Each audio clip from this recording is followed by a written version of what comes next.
Langsung Bung Pitra, jika kemudian nanti ada permintaan dari Mahkamah Agung untuk menghadirkan Ibtu Rudiana sebagai saksi, apakah bersedia hadir meskipun nantinya itu akan berpotensi merugikan klien Anda?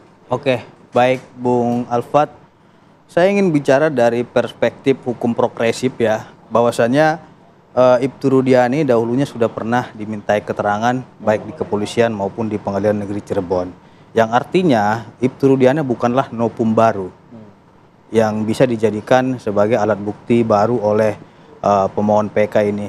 Kalaupun ada panggilan daripada Mahkamah Agung Republik Indonesia terkait dengan perkara ini, kita otomatis harus tunduk dan patuh kepada pengadilan, ya, karena memang itu adalah perintah daripada pengadilan. Akan tetapi kalau memang itu tidak ada panggilan, kita tidak bisa menghadirkan Ibtu Rudiana, mengingat beliau ini bukanlah sebagai novum, karena dia sudah pernah dimintai keterangan. Nah, tadi Mbak Titin menyampaikan bahwasanya kita melihat fotonya ini dan lain. Saya meragukan foto-foto ini karena belum dilakukan pemeriksaan bukti digital forensik. Karena sesuai dengan Perkap nomor 10 tahun 2009 tentang laboratorium kriminalistik, pada pasal 7 itu dinyatakan ya, pada pasal 1 ayat 7, setiap bukti digital, ini kan foto ini pasti kan hasil dari bukti digital, kamera dan lain-lain sebagainya. Setiap bukti digital itu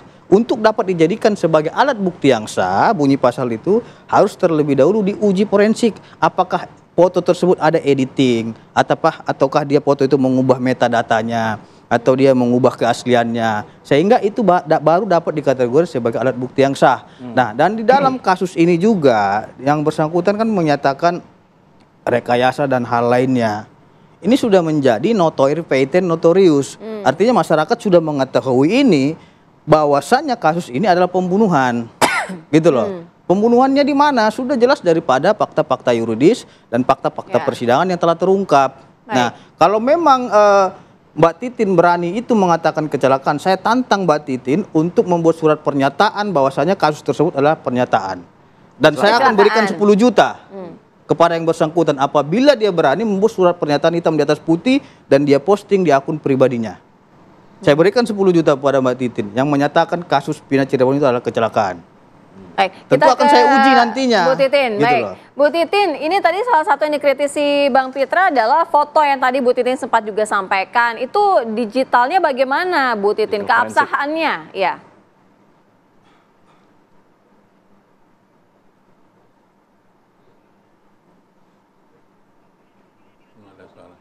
Bu Titin, baik, mohon izin suaranya masih ke mute sepertinya. Suaranya kami. Oke, baik, silakan Bu. Silakan Bu. Ya.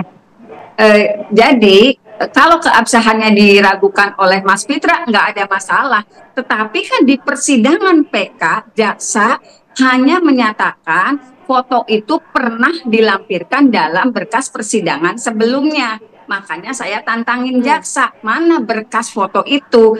Jaksa tidak menyatakan apa yang seperti yang disampaikan Mas Pitra. Kalau Mas Pitra kan tidak berada di ruang sidang, terserah aja dia mau ngomong apa.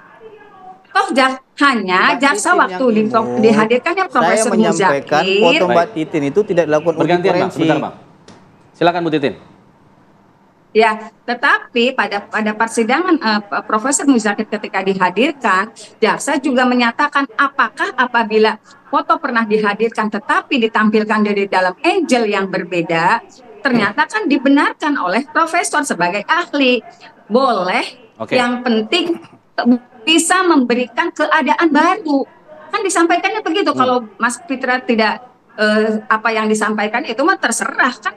Saya ya pada pokoknya saya hanya menyatakan yang di persidangan. Kemudian masalah saya menyatakan di media sosial yang 10 juta, kasih aja ke anak yatim Mas, nggak usah ke saya. Ngapain juga ngasih ke saya? Baik, Bung Pitra, dari angle baru itu fotonya bisa dibilang juga sebagai keadaan baru, silakan. Jadi begini, kan saya sudah sampaikan tadi dari perspektif hukum progresif kita, bahwasanya foto itu yang diajukan oleh Mbak Titin itu tidak memiliki nilai pembuktian yang kuat. Kenapa?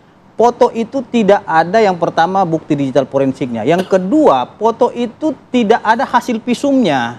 Gitu loh. Kalau foto tidak dapat dijadikan sebagai alat bukti yang sah. Lain cerita kalau itu visum. Contohnya nih, saya foto ini, belum tentu nampak memar-memar yang ada di sini. Kalau foto itu disertai dengan visum, itu akan menunjukkan baik dari segi pengungkapan mikroepiden maupun makroepiden, luka dalam maupun luka luar itu akan terlihat dari hasil visum. Nah, kalau memang foto itu hanya dijadikan sebagai bukti tanpa disertai dengan visum, itu tidak memiliki nilai pembuktian yang akurat dan sah. Makanya saya bilang, apalagi ditambah itu tidak dilakukan uji forensik. Siapa yang bisa menjamin foto itu sah dan asli? Siapa yang juga yang menjamin foto itu rekayasa? Kan kita nggak tahu hasil editan atau apa dibulur dan lain-lainnya. Baik. Gitu. Kita ke Pak Ahyar. Pak Ahyar, kalau melihat apa ya kira-kira yang menjadi perspektif dari MA selain tadi yang Pak Ahyar sempat menjelaskan mengenai novum, kemudian apakah seberapa kuat kesaksian ini akan dilihat dalam putusan nanti akan diberikan MA, termasuk dengan mungkin ada pemanggilan yang akan dilakukan terhadap Ibtu Rudiana? Ini kan antara lain saksi yang diajukan kemarin mencabut keterangan yang disampaikan sebelumnya ketika sidang tahun 2016. Ya. Tentu sementara dengan dicabut, ini yang berlaku yang mana? Apakah yang berlaku yang sekarang? Nah, apakah hakim nanti akan menerima hal ini, pengakuan dia yang sekarang ada sejumlah kondisi di situ, dan perkiraan saya hakim akan melihat nanti alasan pencabutan yang dikemukakan oleh para saksi yang dahulu memberikan keterangan A, sekarang adalah B, itu yang akan dinilai oleh hakim. Apakah alasannya itu cukup meyakinkan hakim nanti bahwa ketika yang dahulu itu memang situasinya berbeda dengan ketika sekarang. Jadi enggak serta-merta menurut perkiraan saya akan diterima, tapi kenapa dia mencabut? Kenapa faktor penyebabnya ini, kausalitasnya inilah nanti yang akan digali. Ada nggak terungkap di dalam persidangan kausalitas itu nanti menurut saya itu cukup dominan untuk membuat hakim dia akan menerima atau tidak keterangan saksi yang saat sekarang ini. Butuh berapa lama nanti kira-kira MA untuk memutus? Perkiraan saya paling lama 3 bulan. Paling lama 3 bulan putus. Mudah-mudahan dalam 1-2 bulan ini bisa beliau para majelis hakim. Dengan sorotan publik besar ini bisa lebih cepat? Ya, bisa lebih cepat, tentunya akan diprioritaskan sehingga akan meredam juga lah hiruk pikuknya yang ini, nanti mungkin muncul lagi masalah lain di tempat yang sama. Saya katakan di sini dulu tuh nih, kasus ini beranak pinak dan bercucu nih. Ya biar anaknya lagi nanti mungkin akan muncul, cucunya muncul. Jadi ada satu-satu benang yang kusut itu kita urai. Baik. Terima kasih Pak Ahyar, terima kasih Bang Pitra, terima kasih. Kemudian Bu Titin, terima kasih juga sudah bergabung bersama kami. Kita sama-sama akan menantikan ya. Tadi kalau Pak Ahyar memprediksi paling tidak ya 1-3 bulan. Tapi kemudian kita harus pikirkan anak cucunya nih dari kasus ini masih banyak karena ada 5 terpidana yang rencananya juga akan mengajukan PK. Ini menarik, kita akan tunggu nanti selanjutnya.